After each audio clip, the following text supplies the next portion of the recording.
ಕಾರಾಗೃಹ ವಾಸದಿಂದ ಕಂಗಾಲಾದ್ರ ನಟ ದರ್ಶನ್ ಅವರು 6 ತಿಂಗಳಿಗೆ ಸಾಕಾಗಿ ಹೋಯ್ತಾ ಪರಪ್ಪನಗ್ರಹಾರ ಜೈಲು. ಕಾರಾಗೃಹ ವಾಸದಿಂದ ಕಂಗಾಲಾದ್ರ ನಟ ದರ್ಶನ್ 6 ತಿಂಗಳಿಗೆ ಸಾಕಾಯ್ತಾ ಪರಪ್ಪನಗ್ರಹಾರ ಜೈಲು. ನಟ ದರ್ಶನ್ ಅವರಿಗೆ ಜೈಲಿಂದ ಹೊರಬರಲು ಚಾಲೆಂಜಿಂಗ್ ಸ್ಟಾರ್ ಸರ್ಕಸ್ ಮಾಡ್ತಾ ಇದ್ದಾರೆ. ತ್ವರಿತಗತಿಯಲ್ಲಿ ಟ್ರಯಲ್ ನಡೆಸಲು ದರ್ಶನ್ ಮನವಿ. ಹುಟ್ಟುಹಬ್ಬದ ದಿನವೇ ನ್ಯಾಯಾಲಯಕ್ಕೆ ಅರ್ಜಿಯನ್ನ ಸಲ್ಲಿಕೆ ಮಾಡಿದ್ದಾರೆ. ಜೈಲು ಸೇರಿ 6 ತಿಂಗಳ ಬಳಿಕ ದಚ್ಚುಗೆ ಹೊರಬರುವ ಕಾತುರ ಇದೆ. ರೇಣುಕಾಸ್ವಾಮಿ ಕೊಲೆ ಕೇಸಿನ A2 ಆರೋಪಿ ನಟ Darshan day to day basis ಮೇಲೆ ವಿಚಾರಣೆ ನಡೆಸಲು ಅರ್ಜಿಯನ್ನ ಸಲ್ಲಿಕೆ ಮಾಡಿದ್ದಾರೆ. CRPC 309 ಅಡಿಯಲ್ಲಿ ನ್ಯಾಯಾಲಯಕ್ಕೆ ಅರ್ಜಿಯನ್ನ ಸಲ್ಲಿಕೆ ಮಾಡಲಾಗಿದೆ. ಕೊಲೆ ಪ್ರಕರಣದ ವಿಚಾರಣೆ ಪ್ರತಿದಿನ ನಡೆಸಲು ಮನವಿ ಮಾಡಿಕೊಂಡಿದ್ದಾರೆ ನಟ ದರ್ಶನ್. 57ನೇ ಸೆಷನ್ಸ್ ಕೋರ್ಟ್ಗೆ ಅರ್ಜಿಯನ್ನ ಸಲ್ಲಿಸಿದ ನಟ ದರ್ಶನ್ ಅರ್ಜಿಗೆ ಆಕ್ಷೇಪಣೆ ಸಲ್ಲಿಸಲು SPP ಸಿದ್ಧತೆ ಮಾಡಿಕೊಂಡಿದ್ದಾರೆ. ಈಗಾಗಲೇ ದರ್ಶನ್ ಜೈಲು ಸೇರಿ 6 ತಿಂಗಳು ಭರ್ತಿ. ಶೀಘ್ರದಲ್ಲೇ ಜಾಮೀನು ಮೊರೆ ಹೋಗುವ ಸಾಧ್ಯತೆ ಕೂಡ ಇದೆ. ಪ್ರಮುಖ ಸಾಕ್ಷ್ಯಗಳ ವಿಚಾರಣೆಯ ಬಳಿಕ ಜಾಮೀನು ಮೊರೆ ಹೋಗುವ ಸಾಧ್ಯತೆ ಇದೆ. ಕಾರಾಗೃಹ ವಾಸದಿಂದ ನಟ ದರ್ಶನ್ ಕಂಗಾಲಾದ್ರ 6 ತಿಂಗಳಿಗೆ ಪರಪ್ಪನಗ್ರಹಾರ ಜೈಲು ಸಾಕಾಯ್ತಾ? ಜೈಲಿಂದ ಹೊರಬರಲು ಚಾಲೆಂಜಿಂಗ್ ಸ್ಟಾರ್ ಸರ್ಕಸ್ ಮಾಡ್ತಾ ಇದ್ದಾರೆ. ತ್ವರಿತಗತಿಯಲ್ಲಿ ಟ್ರಯಲ್ ನಡೆಸಲು ದರ್ಶನ್ ಮನವಿಯನ್ನ ಮಾಡ್ತಾ ಇದ್ದಾರೆ. ಹುಟ್ಟುಹಬ್ಬದ ದಿನವೇ ನ್ಯಾಯಾಲಯಕ್ಕೆ ಅರ್ಜಿ ಸಲ್ಲಿಕೆ. ಜೈಲು ಸೇರಿ 6 ತಿಂಗಳ ಬಳಿಕ ದಚ್ಚುಗೆ ಹೊರಬರುವ ಕಾತುರ ಇದೆ. ರೇಣುಕಾಸ್ವಾಮಿ ಕೊಲೆ ಕೇಸಿನ A2 ಆರೋಪಿ ನಟ ದರ್ಶನ್ ಈಗ ಕಾರಾಗೃಹ ವಾಸದಿಂದ ತಪ್ಪಿಸ್ಕೊಳ್ಳಬೇಕು, ಹೆಂಗಾದ್ರೂ ಮಾಡಿ ಒಂದು ಕಾರಾಗೃಹದಿಂದ ಮುಕ್ತಿ ಹೊಂದಬೇಕು ಅಂತ ನಾನಾ ರೀತಿಯ ಕಸರತ್ತನ್ನ ಮಾಡ್ತಾ ಇದ್ದಾರೆ. ಸದ್ಯಕ್ಕೆ ಒಂದು ರೇಣುಕಾಸ್ವಾಮಿ ಕೊಲೆ ಪ್ರಕರಣದ ವಿಚಾರಣೆ ನಡೀತಾ ಇದೆ. ಅದು ಕೂಡ ಪ್ರಮುಖ ಸಾಕ್ಷಿಗಳ ವಿಚಾರಣೆ ನಡೀತಾ ಇದೆ. ಒಂದು ಪ್ರಮುಖ ಸಾಕ್ಷಿಗಳ ವಿಚಾರಣೆ ಆದ ನಂತರ ಜಾಮೀನು ಅರ್ಜಿಯನ್ನ ಸಲ್ಲಿಕೆ ಮಾಡುವ ಸಾಧ್ಯತೆ ಕೂಡ ಇದೆ.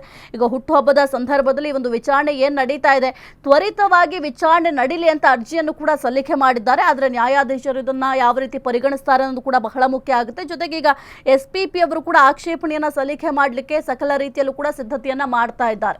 ಎಸ್ಸಿ ಕುರಿತು ಹೆಚ್ಚಿನ ಮಾಹಿತಿ ನೀಡ್ತಾರೆ ನಮ್ಮ ಪ್ರತಿನಿಧಿ ಅರುಣ್. ಸದ್ಯಕ್ಕೆ ಚಾಲೆಂಜಿಂಗ್ ಸ್ಟಾರ್ ನಟ ದರ್ಶನ್ಗೆ ಈಗ 6 ತಿಂಗಳಿಗೆ ಜೈಲು ವಾಸ ಸಾಕಾಗಿ ಹೋಗ್ಬಿಟ್ಟಿದೆ. ಹಾಗಾಗಿ ಬರ್ತ್ಡೇ ದಿನವೇ ನ್ಯಾಯಾಲಯಕ್ಕೆ ಅರ್ಜಿಯನ್ನ ಸಲ್ಲಿಕೆ ಮಾಡಿದ್ದಾರೆ. ತ್ವರಿತವಾಗಿ ವಿಚಾರಣೆ ಮಾಡಬೇಕು ಅಂತ ಅರ್ಜಿ ಸಲ್ಲಿಕೆ ಮಾಡಿದ್ದಾರೆ. ಏನಾಗಬಹುದು ಈ ಒಂದು ಅರ್ಜಿ ಸಲ್ಲಿಕೆ ಮಾಡಿರೋದ್ರಿಂದ ವಿಚಾರಣೆ ಯಾವ ರೀತಿ ನಡೆಯುತ್ತೆ? ಸಾಹಿತ್ಯ ಏನು ರೇಣುಕಾಸ್ವಾಮಿ ಅಂದ್ರೆ ಕೊಲೆ ಪ್ರಕರಣದಲ್ಲಿ ಈಗಾಗಲೇ 7 ಜನರು ಜೈಲಲ್ಲಿ ಇರುವಂತದ್ದು. ಸೊ ಅದರಲ್ಲಿ ಸಹ ಪ್ರಮುಖವಾಗಿ ದರ್ಶನ್ ಅವರು ತಮ್ಮ ಹುಟ್ಟು ಹಬ್ಬದ ದಿನದಂದೇ ಒಂದು ಅರ್ಜಿಯನ್ನ ಕೋರ್ಟ್ಗೆ ಸಲ್ಲಿಸಿರುವಂತದ್ದು. ಅವರ ವಕೀಲರ ಮೂಲಕ ಸಲ್ಲಿಕೆನ ಮಾಡಿರುವಂತದ್ದು. CRPC 309 ಅಡಿಯಲ್ಲಿ ಸಲ್ಲಿಕೆ ಮಾಡಿರುವಂತದ್ದು. ಅಂದ್ರೆ ಏನು ದಿನ ಬಿಟ್ಟು ದಿನ ಒಂದು ಈ ಪ್ರಕರಣದ ಒಂದು ಟ್ರಯಲ್ ಅನ್ನ ಬೇಗ ಮುಗಿಸ್ಬೇಕು ಅಂದ್ಬಿಟ್ಟು ಅವರ ಪರ ವಕೀಲರು ಒಂದು ಅರ್ಜಿಯನ್ನ ಹಾಕೊಂಡಿರುವಂತದ್ದು. ಯಾಕಂದ್ರೆ ಈಗಾಗಲೇ ದರ್ಶನ್ ಅವರು ಜೈಲು ಸೇರಿ 6 ತಿಂಗಳು ಕಳೆದಿರುವಂತದ್ದು. ಅಂದ್ರೆ ಆಗಸ್ಟ್ 14ಕ್ಕೆ ಅವರು ಜೈಲಿಗೆ ಹೋಗಿರುವಂತದ್ದು. ಸುಪ್ರೀಂ ಕೋರ್ಟ್ ನಿಂದ ಜಾಮೀನು ಏನು ಅರ್ಜಿ ಏನಿತ್ತು ಅದನ್ನ ರದ್ದು ಮಾಡಿರುವಂತದ್ದು. ಸೊ ಆ ಹಿನ್ನೆಲೆಯಲ್ಲಿ 7 ಜನ ಆರೋಪಿಗಳು ಅವತ್ತು ಜೈಲಿಗೆ ಹೋಗಿದ್ರು. ಸೊ ಫೆಬ್ರವರಿ 14ಕ್ಕೆ ಒಂದು 6 ತಿಂಗಳು ಕಳೆದಿರುವಂತದ್ದು. ಸೊ ಈ ಹಿನ್ನೆಲೆಯಲ್ಲಿ ಇದೀಗ ಏನು ಟ್ರಯಲ್ ಸಹ ಪ್ರಾರಂಭವಾಗಿದೆ. ಆದ್ರೆ ಟ್ರಯಲ್ ವಾರಕ್ಕೆ 2 ದಿನ ಮಾತ್ರ ಈಗ ನಡೀತಾ ಇರುವಂತದ್ದು. ಸದ್ಯ 57ನೇ CCH ಕೋರ್ಟ್ ನಲ್ಲಿ. ಆದ್ರೆ ಈ ರೀತಿ ವಾರಕ್ಕೆ 2 ದಿನ ನಡೆದ್ರೆ ಮತ್ತೆ ಟ್ರಯಲ್ಗಳು ಮತ್ತೆ ವಿಚಾರಣೆ, ಯಾಕಂದ್ರೆ ಈಗಾಗಲೇ ವಿಟ್ನೆಸ್ಗಳು 272 ವಿಟ್ನೆಸ್ಗಳು ಇರುವಂತದ್ದು. ಸೊ ಹಾಗಾಗಿ ಅವರನ್ನೆಲ್ಲರನ್ನು ಸಹ ಒಂದು ಪ್ರೊಡ್ಯೂಸ್ ಮಾಡಬೇಕು. ಮತ್ತೆ ಒಂದೊಂದು ವಿಟ್ನೆಸ್ಗೂ ಸಹ 5-10 ದಿನ 50 ದಿನಗಳು ತೆಗೆದುಕೊಳ್ತಾ ಇದೆ. ಸೊ ಹೀಗಾಗಿ ಇದೇ ರೀತಿ ಆದ್ರೆ ಇನ್ನ ಏನು ವಿಚಾರಣೆ ಟ್ರಯಲ್ ಮುಗಿಯಕ್ಕೆ ಒಂದು ಸಾಕಷ್ಟು ದಿನಗಳು ಕಳೆದೋಗುತ್ತೆ, ಮತ್ತೆ ಹೊರಗಡೆ ಬರಕ್ಕೆ ಆಗೋದಿಲ್ಲ ಅಂದ್ಬಿಟ್ಟು ಇದೀಗ ಅವರ ಪರ ವಕೀಲರು ಏನು ಈಗ ಒಂದು 309 ಅರ್ಜಿಯನ್ನು ಸಲ್ಲಿಕೆ ಮಾಡಿರುವಂತದ್ದು. ಆದ್ರೆ ಈ ಬಗ್ಗೆ ಇನ್ನೂ ಸಹ ನ್ಯಾಯಾಲಯ ಯಾವುದೇ ರೀತಿಯಾದಂತಹ ಒಂದು ತೀರ್ಮಾನ ಕೈಗೊಂಡಿಲ್ಲ.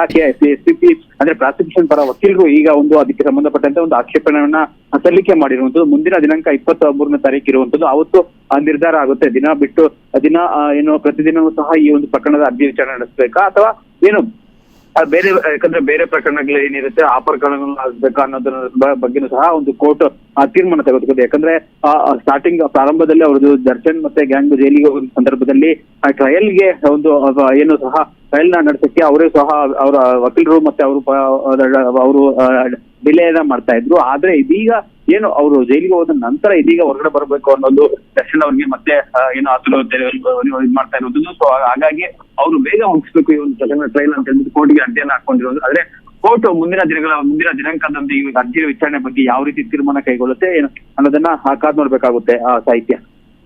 ಓಕೆ, ಥ್ಯಾಂಕ್ ಯು ಅರುಣ್ ನಿಮ್ಮೆಲ್ಲ ಮಾಹಿತಿಗಾಗಿ.